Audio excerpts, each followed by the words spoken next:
வணக்கம். நான் உங்களோட பாரதி பேசுகிறேன். இன்றைக்கி வந்து பார்த்தீங்கன்னா நேற்று நைட் ஒரு செய்தி வந்து பயங்கரமாக பரவிட்டு இருந்துச்சு. அதை பற்றி தான் இன்றைக்கி வந்து டீட்டெயிலாக பார்க்க போகிறோம்.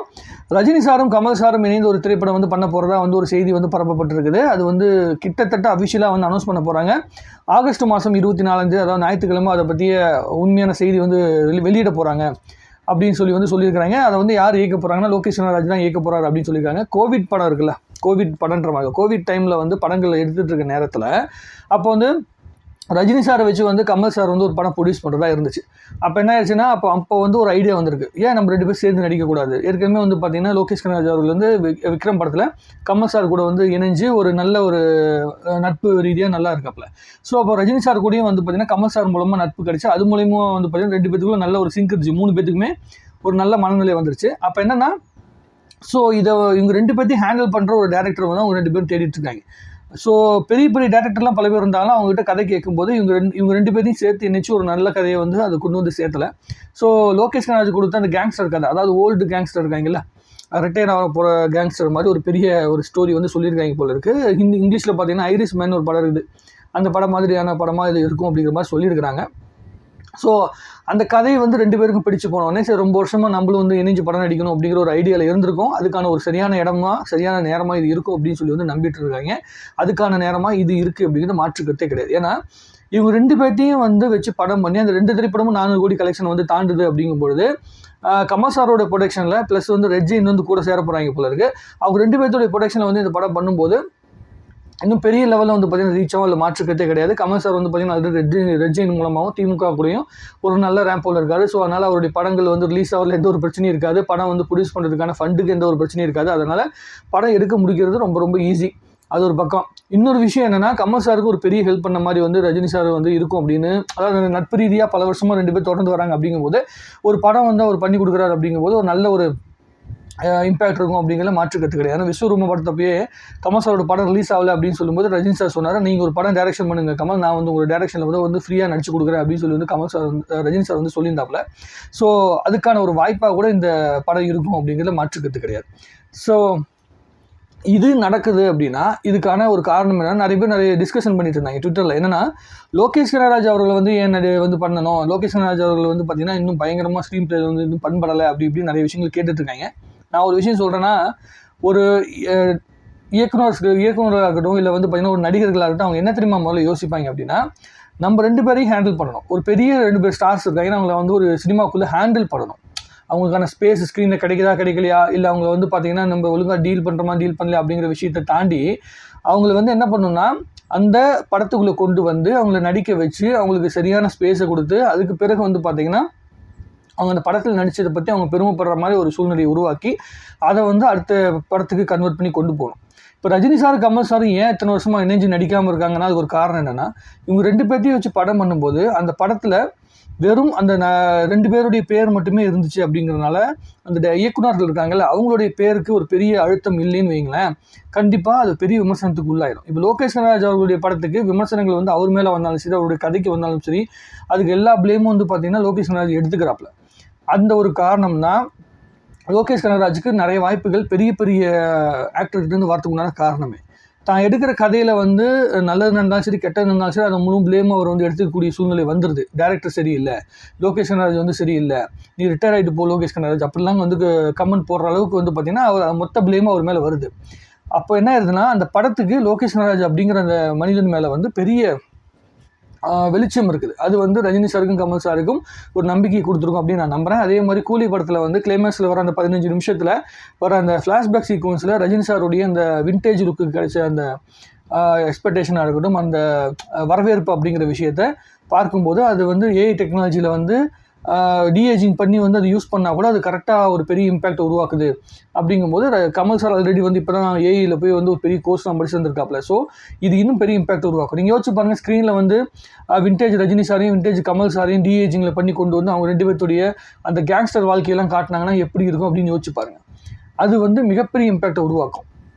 இன்னொரு விஷயம் என்ன சொல்லிட்டு இருந்தாங்கன்னா, ரஜினி சார் கமல் சார் சேர்ந்து நடிக்கிறத வந்து ஒரு பக்கம் போயிட்டு இருக்கும்போது அஜித் விஜய் சேர்ந்து நடித்தா எப்படி இருக்கும் அப்படின்னு. அது வந்து வாய்ப்பே கிடையாது. இப்போ ரஜினி சார் வந்து ஒரு ட்ராக்ல இருக்காரு, கமல் சார் வந்து ஒரு ட்ராக்ல இருக்காரு. இவர் வந்து கமல் சார் வந்து டெக்னிக்கல் ரீதியான ஒரு ஆடியன்ஸ் உருவாக்கியிருக்காரு. ரஜினி சார் வந்து கமர்ஷியல் ரீதியான ஒரு ஆடியன்ஸ் உருவாக்கியிருக்காரு. அவங்க 2 பேரும் சேரும்போது டெக்னிக்கலி ஸ்ட்ராங்கான ஒரு படமாகவும் இருக்கும், கமர்ஷியலி வந்து பார்த்திங்கன்னா வைபான ஒரு படமாகவும் அந்த படம் இருக்கிறதுக்கான வாய்ப்புகள் இருக்குது. வியாபார ரீதியாக வந்து பார்த்திங்கன்னா படத்தை கொண்டு போய் சேர்த்துறதுக்கு ரஜினி சார் பயன்படுவார். அதே மாதிரி ஸ்க்ரீன் பிளே வந்து பார்த்திங்கன்னா லோகேஷ் கனகராஜ் கூட வந்து சேர்ந்து இணையும் போது அது இன்னும் மிகப்பெரிய இம்பாக்ட் உருவாக்கும். இன்னொரு விஷயம் என்ன அப்டேட் கொடுத்துருக்காங்கன்னா, லோகேஷ் கனகராஜ் கூட வந்து இன்னொரு பெரிய ரைட்டர் ஒருத்தர் வந்து பார்த்திங்கன்னா இணைய போகிறார் அப்படின்னு வந்து சொல்லியிருக்கிறாங்க. அந்த ரைட்டர் யார் அப்படிங்கிற விஷயம் நமக்கு இன்னும் அழுத்தமாக தெரியல. ஜெயமோகன் சார்லாம் இல்லாமல் இருந்தாங்கன்னா ரொம்ப நல்லாயிருக்கும். ஏன்னா அவர் ஆல்ரெடி ஒர்க் பண்ணி எந்த படமும் உருப்பிட்ட மாதிரி வந்து ஒன்றும் காணோம். தக்லீஃபாக இருக்கட்டும், இல்லை பொன்னியின் செல்வன் ஆகட்டும், எந்த இடங்களையும் வசனங்கள் வந்து உட்காரவே இல்லை. இந்த மாதிரி கதையை பண்ண போகிறாங்க அப்படின்னு தெரிஞ்ச உடனே இந்த மாதிரி இடத்துல வந்து சுஜாதா சார் இருந்திருந்தாருன்னா அது அவருடைய இம்பேக்ட் வந்து இந்த படத்திற்கு ஒரு மிகப்பெரிய ஒரு எப்படி சொல்கிறதுனா ஒரு எக்ஸைட்மெண்ட் கொடுக்குற ஒரு ஃபேக்டராக இருந்திருப்பார் சுஜாதா சார். அவர் அளவுக்கு வசனம் எழுதுறதுக்கு இப்போ இருக்கிற ரைட்டர்ஸில் ஆள் இல்லை அப்படிங்கிறது தான் மறுக்கப்பட முடியாத உண்மை. ஏன்னா கூலி மாதிரியான ஒரு படத்தில் வந்து ரொம்ப அழுத்தமான ஸ்க்ரீன் பிளேயில் வந்து முயற்சி பண்ணியிருக்கிறாங்க. அதில் நிறைய இடங்களில் சில வசனங்கள் மட்டும்தான் நின்றுருக்கு. ஏமாந்துட்டோன்னு நினைக்காத அப்படிங்கிற ஒரு வசனம் வருதில்ல, அந்த வசனம்லாம் வந்து ஏன் ஃபேமஸ் ஆகுதுன்னா அது வந்து சில இடங்களில் வந்து மனசை தொடுது. அது இன்னும் அழுத்தமாக இருக்கும். சுஜாதா சாருடைய வாழ்க்கையில் அவர் எழுதின வசனங்களில் பயங்கரமான இம்பாக்ட் இருக்கும். அது அந்நியன் படத்தில் வந்து 5 பைசா திருநா தப்பா, 5 கோடி பேர் 5 கோடி தடவை 5 பைசாவை திருநா தப்பான்னு சொல்லும்போது அது பெரிய தப்பு அப்படின்னு சொல்லி மாதிரி ஒரு டைலாக் இருக்குல்ல, இதெல்லாம் சுஜாதா சார் மாதிரியான ஆட்கள் தான் யோசிக்க முடியும் அப்படிங்கிறது தான் இங்கே இருக்குது. ஏன்னா அவங்களுக்கு எக்ஸ்பீரியன்ஸ் வந்து 50 வருஷம் எழுத்து எக்ஸ்பீரியன்ஸ் இருக்குது. அதனால் அந்த இம்பாக்ட் பெரிய அளவுக்கு இருக்கும். ஸோ அவர் இல்லாமல் மணிரத்னம் சாரும் சங்கர் சாரும் ரொம்ப டைலூட் ஆகி போயிருக்காங்க. அப்படிங்கிறதுனால தான் இந்த சின்ன இயக்குநர்கள் வந்து இன்னும் முழுமையாக பண்படலைன்னு கூட, இன்னும் ஸ்க்ரீன் பிளே வந்து பயங்கரமாக டெவலப் ஆகலை அப்படின்னா கூட அவங்க கூட ஒர்க் பண்ணுறது காரணம் என்னென்னா இவங்க வந்து சுறுசுறுப்பாக இருக்காங்க, படத்தை சீக்கிரம் பண்ணி முடிச்சிடறாங்க. லோகேஷ் ராஜ் அவர்கள் வந்து கூலி படத்தை 140 நாள் ஷூட்டிங் வந்து பண்ணி முடிச்சிருக்காரு. அதாவது 2 வருஷத்தில் 140 நாட்கள் எடுத்து முடிச்சிருக்காரு. அந்த 2 வருஷம் டைமுக்குள்ளே என்னென்ன பண்ண முடியுமோ எல்லாத்தையும் பர்ஃபெக்டாக பண்ணி முடிச்சிட்டாரு. அதை வந்து டெலிவரும் பண்ணுறாங்க. ஸோ அதனால் இந்த வேகமான டீம் கூட வந்து நம்ம 2 பேர் ஒர்க் பண்ணோம்னா நம்மளுடைய ஏஜ் ஃபேக்டருக்கான விஷயங்களாக இருக்கட்டும், அதே மாதிரி சீக்கிரம் படம் முடியும் அப்படிங்கிறதுக்காக தான் ரஜினி சாரும் கமல் சாரும் லோகேஷ் கனகராஜை செலக்ட் பண்ணியிருப்பாங்க அப்படிங்கிறது தான் மறுக்கப்பட முடியாத உண்மை.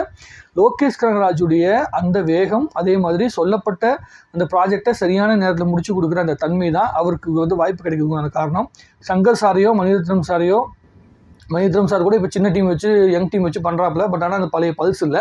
சங்கர் சாரையோ இல்லை வந்து அட்லியோ நீங்கள் வச்சுக்கிட்டு ரஜினி சாரி கமல் சாரி இணைச்சு ஒரு படத்தை வந்து நீங்கள் வந்து பிளான் பண்ணுறீங்க அப்படின்னா அது கண்டிப்பாக 2 வருஷத்தில் முடியாது. அதே மாதிரி சொல்லப்பட்ட பட்ஜெட்டுக்குள்ளேயும் படம் முடியாது. இப்போ 2 பேர்த்தையும் சேர்த்து ஒரு 500 கோடியில் படம் பண்ண போகிறாங்கன்னா அந்த 500 கோடிக்குள்ளே தான் லோகேஷ் கனகராஜ் படம் பண்ணுவார், மிச்சம் கூட பண்ணி வைக்கிறாராம். ஸோ அந்த மாதிரியான ஒரு டேரக்டர்கிட்ட தான் ஒர்க் பண்ணுறதுக்கு தயாராக இருப்பாங்க. ஏன்னா படத்துடைய வியாபாரத்தில் வந்து எந்த சலனமும் இருக்காது. ப்ளஸ் இன்னொரு விஷயம் என்னென்னா லோகேஷ் கனகராஜுடைய படங்களுக்கு ப்ரொமோஷன் அப்படிங்கிறது வந்து அவங்க அந்த கட்ஸ் இருக்குல்ல, ட்ரெய்லர் ஆகட்டும், டீசர் ஆகட்டும், அதே மாதிரி ப்ரொமோஷனல் வீடியோவாக இருக்கட்டும், இதோடைய கட்ஸ் எல்லாமே இந்த 2K கிட்ஸ் இருக்காங்கல்ல, அதாவது சினிமாவுக்கு உடனே போய் பார்க்கக்கூடிய அந்த சினிமா ஆடியன்ஸ் இருக்காங்கல்ல, அவங்ககிட்ட சீக்கிரம் ரீச் ஆகுது.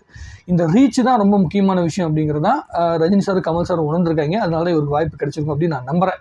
ஸோ இது வந்து ரொம்ப நல்ல விஷயமா இருக்கணும் அப்படின்னு நான் வந்து ரொம்ப நம்புகிறேன். நினைத்தாலே இனிக்கும் படத்துக்கு பிறகு அஃபிஷியலாக ஒரு ப்ரெஸ் மீட் வச்சு 2 பேரும் அனௌன்ஸ் பண்ண மாதிரி இந்த படத்துக்கு படம் பண்ணிட்டு இருக்கும்போது ரஜினி சார் கமல் சாரோடைய ப்ரெஸ் மீட்டை பார்க்கும்போது அவங்களுடைய அந்த பர்சனல் லைஃபுக்குள்ளே இருந்த அந்த புரிதல், அந்த முதல்ல நிறைய கதைகள் வந்து நமக்கு தெரிய வரும்னு நினைக்கிறேன். ஆடியோ லான்ச்லாம் வந்து இது வந்து உண்மையாக படம் நடந்து முடிஞ்சு ஆடியோ லான்ச்சில் வரும்போது ரஜினி சார் வந்து கமல் சாரை பற்றி பேச போகின்ற பாசிட்டிவான விஷயமா இருக்கட்டும், கமல் சார் ரஜினி சாரை பற்றி பேச போகிற பாசிட்டிவான விஷயத்தெலாம் வந்து ஒரே மேடையில் பார்க்கும்போது கமல் 50 ஃபங்க்ஷனில் வந்து என்ன ஒரு மனநிலையில் நம்ம பார்த்தோமோ அதே அளவு மனநிலை வந்து மறுபடியும் நமக்கு கிடைக்கும் அப்படின்னு நான் நம்புகிறேன்.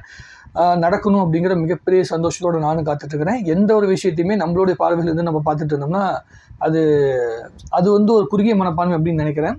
இத்தனை வருஷமாக சினிமாக்குள்ளே இருக்கிறவங்க அவங்க என்ன பண்ணுறாங்க அப்படின்னு தெரியும், யாரை செலக்ட் பண்ணுறாங்க அப்படிங்கிறது தெரியும். நம்மளுடைய வேலை என்னென்னா அவங்க வந்து கொடுக்குற அந்த ப்ராடக்ட் நல்லா இதுதான் நல்லா இல்லையா அப்படிங்கிறத நம்மளுடைய வேலை அப்படின்னு நினைக்கிறேன். ஸோ இதுக்கப்புறம் என்னென்ன அப்டேட் கொடுக்குறாங்க அப்படிங்கிறத வச்சு நம்ம சில விமர்சனங்களை வைக்கலாம்.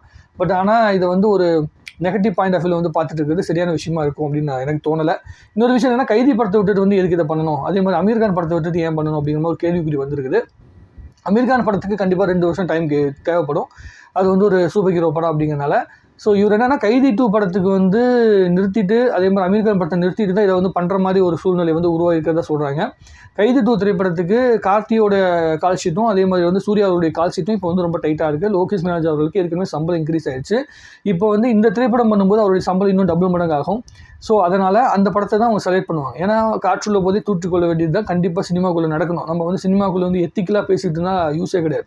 வியாபார ரீதியாக நீங்கள் எந்தளவு வளர்ந்த இயக்குனராக இருக்கீங்களோ அதை பொறுத்து தான் உங்களுக்கு வந்து பெரிய பெரிய வாய்ப்புகள் கிடைக்கும். ஏன்னா இப்போ லோகேஷ் கனகராஜ் வந்து இந்த திரைப்படத்தை பண்ணி முடிக்கிறார் அப்படின்னா இது மூலமாக அவருடைய சம்பளம் இன்க்ரீஸ் ஆயிரும், பட்ஜெட் இன்க்ரீஸ் ஆயிரும். அதே மாதிரி கலெக்ஷன் ரிப்போர்ட் பெருசாகும்போது வேறு பெரிய பெரிய நடிகர்களை உள்ளுக்குள்ளே கூட்டு வந்து படம் பண்ணுறது ரொம்ப ஈஸி.